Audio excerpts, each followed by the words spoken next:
رسول اللہ یا رسول اللہ یا رسول اللہ یا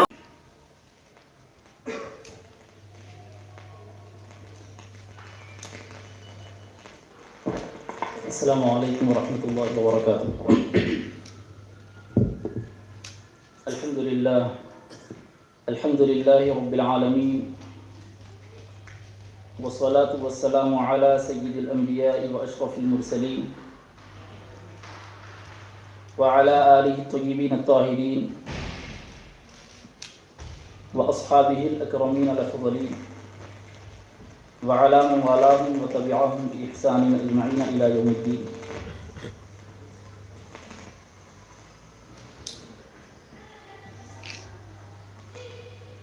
اسٹیج پر رونق افروز معلل القاب، قابل صد احترام حضرت شیخ الجامع صاحب قبلہ دامت برکاتہم العالیہ، شیوخ عظام، اساتذہ کرام، طلبہ عزیز، بزرگوں اور دوستوں، احقر کے مقالے کا عنوان ہے اسلام اور تصور جمہوریت۔ یہ ایک حقیقت ہے کہ انسان کی فطرت میں تمدن و شائستگی وضعیت کی گئی ہے، لہٰذا دوسرے حیوانات کے برعکس انسان ایک دوسرے کے ساتھ مل کر رہتے ہیں۔ ہم جنس افراد کے ساتھ بود و باش کے باعث نتیجتاً ایک بستی آباد ہوتی ہے اور ایک معاشرہ تشکیل پاتا ہے۔ جیسے جیسے بستی کے آباد کاروں کی تعداد بڑھتی جاتی ہے، یہ آبادیاں دیہات و شہر کی حیثیت پاتی ہیں۔ گزر بسر کے لیے ہر آدمی کی بنیادی ضروریات یکساں ہونے کے باوجود، چونکہ ہر شخص کی طبیعت دوسرے سے مختلف ہوتی ہے، نیز انسانوں میں صفات حمیدہ کے ساتھ ظلم و استبداد، جانبداری و عصبیت، خود غرضی و خود پسندی جیسی کئی ایک مذموم صفات پائی جاتی ہیں۔ اس لیے عجب نہیں کہ انسانی معاشرے میں بقائے باہم مختلف خطرات سے دوچار ہو، بلکہ نقض امن واقع ہو۔ ان خطرات و اندیشوں کے سدباب اور امن کی برقراری کے لیے ایک ایسا نظام درکار تھا جس کے اصول و قواعد کا پابند رہ کر ہر شخص اپنے حقوق حاصل کرے۔ اس نظام کے تحت تمام کی انفرادی و اجتماعی، معاشی و معاشرتی ضروریات منظم طور پر تکمیل پائیں۔ جب تک انبیاء کرام علیہم السلام کی آمد کا سلسلہ جاری تھا، حضرات انبیاء علیہم السلام خود امت کے تمام امور کی تدبیر و انتظام کرتے تھے۔ چنانچہ صحیح مسلم میں حدیث پاک ہے، کانت بنو اسرائیل تسوسهم الانبیاء کلما ہلک نبی خلفہ نبی وانہ لا نبی بعدی۔ بنی اسرائیل کے انبیاء ان کا انتظام کرتے تھے، جب بھی کسی ایک نبی کا وصال ہوتا تو دوسرے نبی ان کے بعد ان کے نائب ہوتے، اور یقیناً میرے بعد کوئی نبی نہیں۔ حکمرانی و تدبیر مملکت کے لیے دنیا میں کئی سیاسی نظام رائج رہے، بادشاہت و ملوکیت، آمیریت و استعماریت، سوشلزم و کمیونزم، خلافت و جمہوریت وغیرہ۔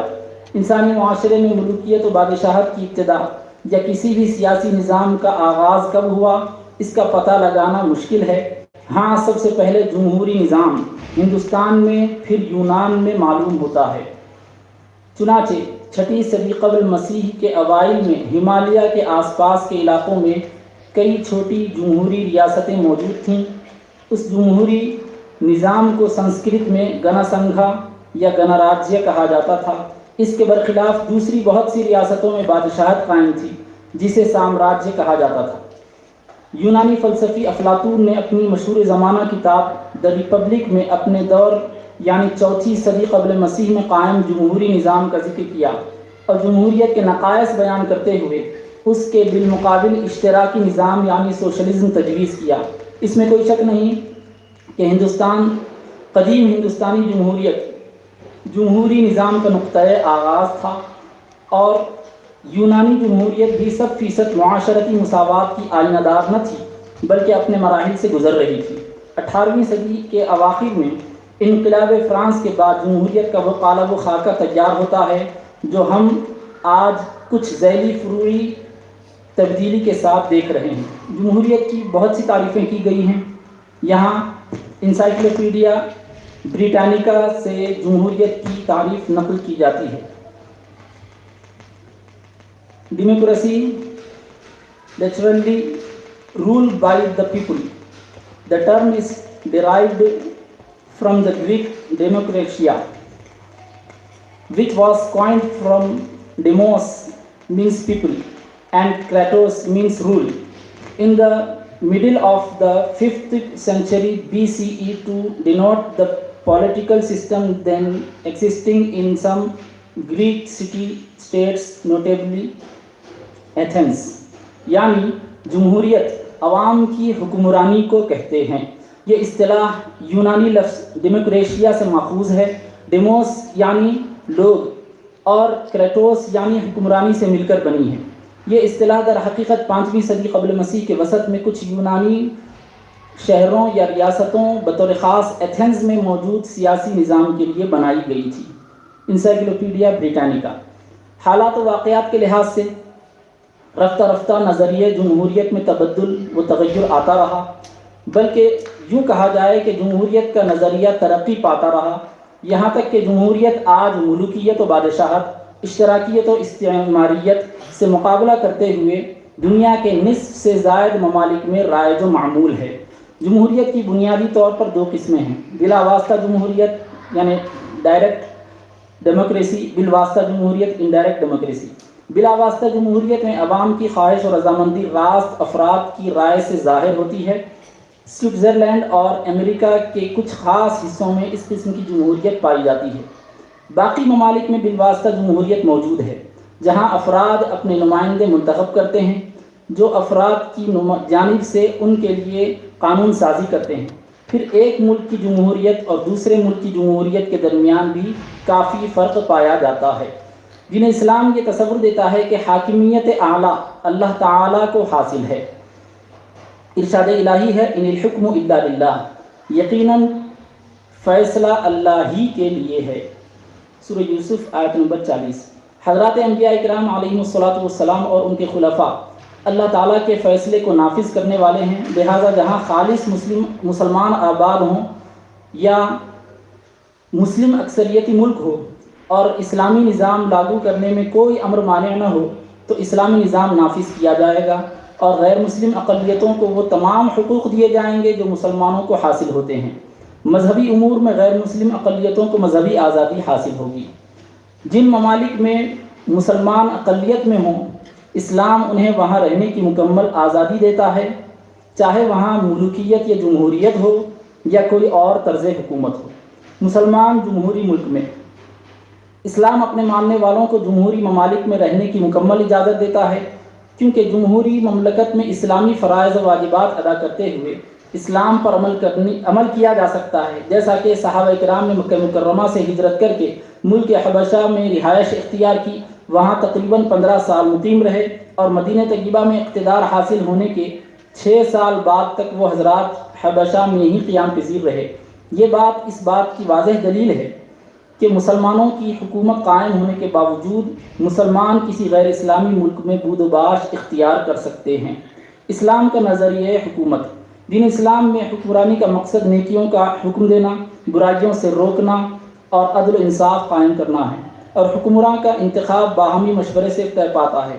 ارشاد الہی ہے وشاورہم فی الامر، امور مملکت میں ان سے مشورہ لیجیے. نیز ارشاد فرمایا وامرہم شورا بینہم، ان کا کام ان کے آپسی مشورے سے ہے. جس عہد میں نبی اکرم صلی اللہ علیہ وسلم کی بعثت ہوئی اس وقت ساری دنیا میں بادشاہت کا دورہ تھا. فارس و روم، چین و ہند، مصر و یمن میں ملوکیت ہی قائم تھی. جزیرہ عرب میں قبائلی نظام رائج تھا. قبائلی سرداری ہو یا ملوکیت و بادشاہت، دونوں میں توارث مسلم ہے. بادشاہت و سرداری نسلاً بعد نسل منتقل ہوتی رہتی تھی، لیکن نبی اکرم صلی اللہ علیہ وسلم نے شاہی نظام کو پسند نہیں فرمایا. اس کے برعکس آپ نے خلافت کا تصور دیا. اپنے بعد خاندان سے کسی کو اپنا نائب مقرر نہ فرما کر اور کسی کو خلیفہ نامزد نہ کر کے بتلا دیا کہ اسلام جو نظریہ حکومت پیش کرتا ہے اس میں توارث کی کوئی جگہ نہیں، بلکہ اسلام صلاحیت و صالحیت کو اہمیت دیتا ہے. خلفائے راشدین کا تقرر وراثت کی بنیاد پر یا استبداد و خود مختاری سے نہیں ہوا، بلکہ عام مسلمانوں کے قبول کرنے سے اور مہاجرین و انصار کی رائے سے ہوا۔ انصار و مہاجرین ارکان خاص اور عامۃ المسلمین ارکان عام کے درجے میں تھے۔ حضرت ابو بکر رضی اللہ عنہ نے صحابہ کرام سے مشورہ کرنے کے بعد حضرت عمر رضی اللہ عنہ کو نامزد کیا، لیکن اپنی اولاد میں کسی کو مقرر نہیں فرمایا۔ حضرت عمر رضی اللہ عنہ نے 6 افراد کی کمیٹی بنائی جو بقیہ عشرہ مبشرہ تھے، اور طے کیا کہ خلیفہ ان میں سے کوئی ایک ہوگا۔ لہٰذا عموماً عام مسلمانوں کی رائے سے اور خصوصاً شورائی کمیٹی کے اتفاق سے حضرت عثمان رضی اللہ عنہ خلیفہ مقرر ہوئے۔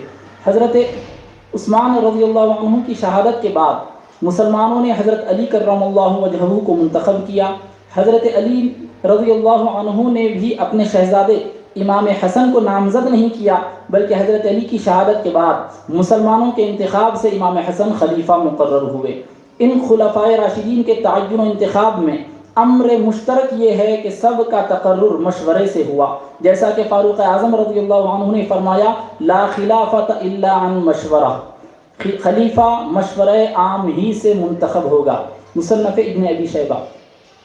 اس انتخابی عمل کے ذریعے ایک طرف ملوکیت و بادشاہت سے گریز کیا گیا تو دوسری طرف ایسا طرز انتخاب اختیار کیا گیا جو جمہوری نظام سے ہم آہنگ ہے۔ خلفائے راشدین کی 30 سالہ حکومت خلافت علی منہاج النبوت تھی۔ یہ مسلمانوں کی مثالی حکومت تھی جس میں کسی خلیفہ نے اپنی اولاد یا خاندان و قبیلے کے کسی فرد کو اپنے بعد اپنا جانشین نہیں بنایا۔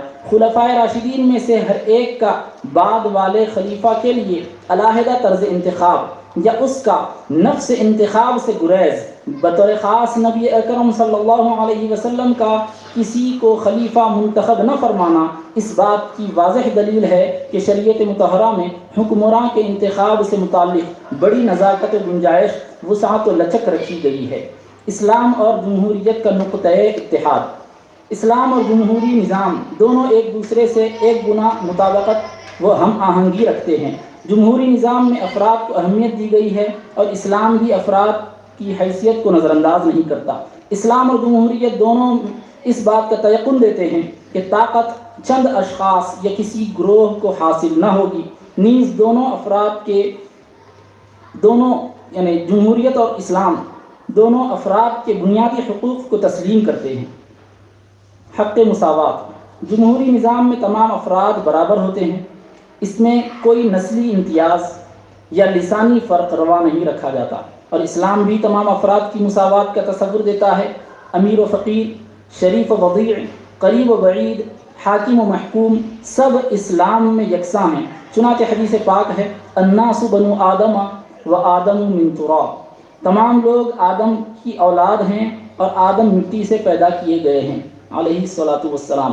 نیز ارشاد نبوی ہے الناس مستوون کاسنان المشط، سارے انسان کنگھی کے دندانوں کی مانند برابر ہیں۔ یہ حدیث شریفہ مسند احمد اور الکنہ والاسماء للدولابی میں موجود ہیں۔ لہذا اسلام کے مطابق تمام حقوق میں سارے لوگ برابر ہیں، سب کی ذمہ داریاں یکساں و مساوی ہیں۔ البتہ دیانت و تقوی کی بنیاد پر بعض امور میں ترجیح دی جائے گی، جیسا کہ حدیث پاک ہے الا لا فضل لعربی علی عجمی ولا لعجمی علی عربی ولا احمر علی اسود ولا اسود علی احمر الا بالتقوی۔ سنو، کسی عربی کو کسی عجمی پر فضیلت حاصل نہیں، نہ کسی عجمی کو کسی عربی پر، نہ کسی سرخ کو سیاہ پر فوقیت حاصل ہے، نہ کسی سیاہ کو سرخ پر۔ فضیلت کا معیار تقوی ہے۔ آئین و قانون کی بالادستی۔ جمہوریت میں قانون کو بالادستی و تسلط حاصل ہوتا ہے، کوئی شخص قانون کے دائرے کے باہر نہیں ہو سکتا۔ اسی طرح اسلام قانون کی حکمرانی کو لازمی گردانتا ہے۔ چنانچہ ایک باغ کے سلسلے میں خلیفہ دوم فاروق اعظم اور ابی بن کعب رضی اللہ عنہما کے درمیان نزاع ہوا۔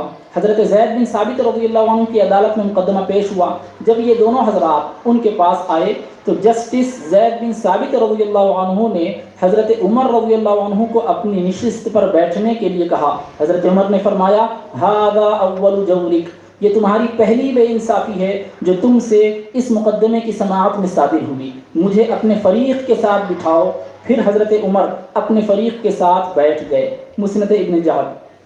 معرکہ اجنادین میں عیسائی لشکر کے سپہ سالار نے ایک غسانی شخص کو بطور جاسوس مسلمانوں کے لشکر میں ان کے حالات دریافت کرنے کے لیے روانہ کیا۔ جاسوس کا بیان الفضل ما شہدت بہ الاعداء کا مصداق ہے، کہتا ہے یہ رات میں عبادت کرنے والے لوگ ہیں، عبادت میں منہمک رہتے ہیں اور دن میں شہ سوار ہیں۔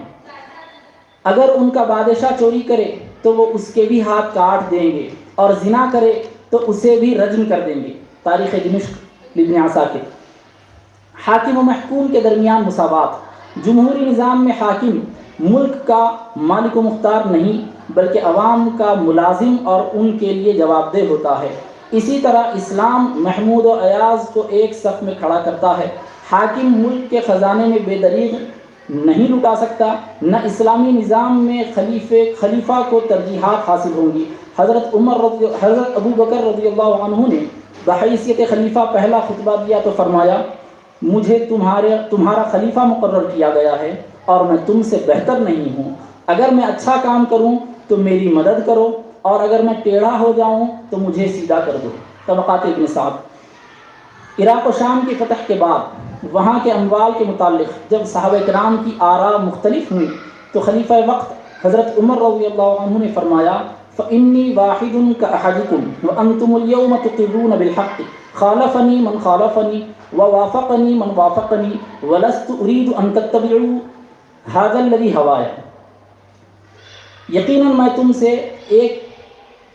میں تم میں سے ایک کی مانند ہوں۔ آج تم طریقہ حقہ پر قائم ہو کر اس کا اعتراف کر رہے ہو۔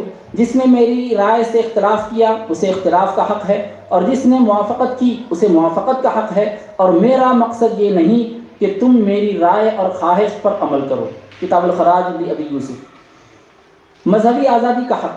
جمہوریت میں ہر شخص کو مذہبی آزادی کا حق حاصل ہوتا ہے۔ کسی شہری کو کوئی مذہب اختیار کرنے یا تبدیل کرنے پر مجبور نہیں کیا جا سکتا۔ اسی طرح اسلامی نظام میں مکمل مذہبی آزادی حاصل ہوتی ہے۔ ارشاد الہی ہے، لا اکراہ فی الدین، دین میں کوئی جبر و اکراہ نہیں۔ اظہار رائے کا حق۔ جمہوری نظام میں ہر شخص کو اپنی رائے ظاہر کرنے کا حق حاصل ہوتا ہے۔ یوں ہی اسلام میں اظہار رائے کی آزادی حاصل ہے۔ ارشاد الہی ہے، ولا تکتموا الشہادہ، گواہی مت چھپاؤ۔ نیز برائی کو روکنے کے 3 درجات میں دوسرا درجہ زبان سے روکنا ہے۔ حدیث پاک ہے، فَإِن لَّمْ يَسْتَطِعْ فَبِلِسَانِهِ، اگر ہاتھ سے طاقت کی بنیاد پر نہیں روک سکتا تو اپنی زبان سے روکے۔ صحیح مسلم۔ اسلام میں اظہار رائے کی آزادی کی اس سے بڑی مثال اور کیا ہو سکتی ہے کہ خلیفہ وقت اور سلطنت کے سربراہ اعلیٰ کے روبرو ہو کر کوئی شہری اس کی رائے سے اختلاف کر سکتا ہے۔ نیز فقہا کا اجتہاد کی بنیاد پر بیان احکام میں اختلاف، اور ناقدین حدیث کا تحقیق کی بنا پر حدیث کی تصحیح و تضعیف یا راوی کی جرح و تعدیل میں اختلاف اظہار رائے کی عکاسی کرتا ہے۔ آزادی اظہار رائے کی عکاسی کرتا ہے بطور خاص جبکہ اقوال مختلفہ کے قائلین استاد و شاگرد ہوں۔ شخصی ملکیت کا حق۔ حق ملکیت انسان کا بنیادی اور فطری حق ہے۔ جمہوریت میں انفرادی و شخصی ملکیت کا حق حاصل ہوتا ہے۔ اسی طرح اسلام نے افراد کے لیے حق کو تسلیم کیا ہے، حق ملکیت کو تسلیم کیا ہے۔ چنانچہ ارشاد الہی ہے، وَأَنفِقُوا مِمَّا جَعَلَكُم مُسْتَخْلَفِينَ فِيهِ، اور اس مال سے خرچ کرو جس میں اللہ نے تمہیں جانشین بنایا ہے۔ سورۃ الحدید۔ اسلام اور جمہوریت کے مشترکہ اقدار میں افراد کے مابین محبت و بھائی چارہ، باہمی احترام، تعاون و یگانگت شامل ہیں، اور یہ اجتماعی زندگی کی بنیاد سمجھے جاتے ہیں۔ اسی طرح حکمراں کی گردن پر احساس ذمہ داری، احتساب و جواب دہی کی شمشیر برہنہ معلق رہتی ہے۔